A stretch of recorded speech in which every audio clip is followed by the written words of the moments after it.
Едва и се преживува со 2, а камоли со 1 плата во време на безпарица, реагираат самохраните родители во пресрет на новата учебна година. Дороти Пачкова од Сдруженијето на самохрани мајки за Алфа вели дека самохраните родители се оставени сами на себе да се снаоѓаат како знаат и умеат. Вели ако не се хуманите донатори, ниту институциите, ниту пак државата ги нема да им помогнат на оние на кои помошта сега им е и повеќе од потребна. Додава дека предизвиците со кои се соочува денешниот самохран родител се како долг и мрачен тунел по кој тешко се стигнува до јонака бледата светлина. Иако е среќен период за дечињата, за многумина од родителите е стресен период. Само организираме и отвараме хуманистички повици за донации за собирање на училишен прибор за дечињата од еднородителски семејства. Она за кое ние застапуваме, лобираме за долгорочни промени. Долга е листата на проблеми, но и предизвици пред кои е исправен самохраниот родител во земјава, додава Пачкова. Дека се потешко ќе биде за самохраните родители,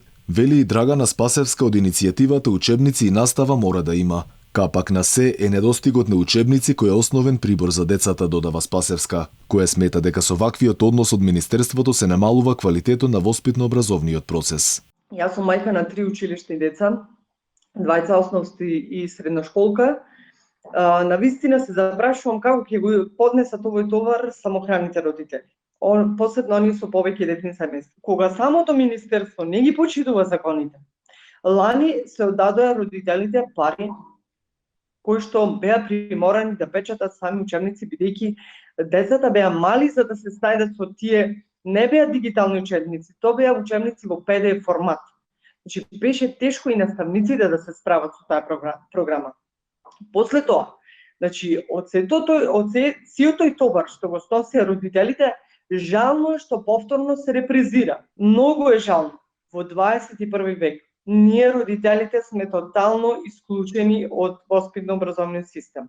Во пресрет на новата учебна година се купуваат тетрадки, училишен прибор, ранци и останат училишен материјал, но за разлика од минатите години сега цените се повисоки и до 60%. Како и да е скапо или ефтино, учениците се тие што ќе треба сето тоа да го оправдаат со учење. Но прашањето е како? Без свидетелства за завршена година, без учебници, без главни книги за наставниците, најавените реформи и промени на наставната програма, нејасна судбина на предметите историја и општество. Од ресорното министерство признаваат дека проблеми имало, но сепак учебната година ќе започне на 1 септември.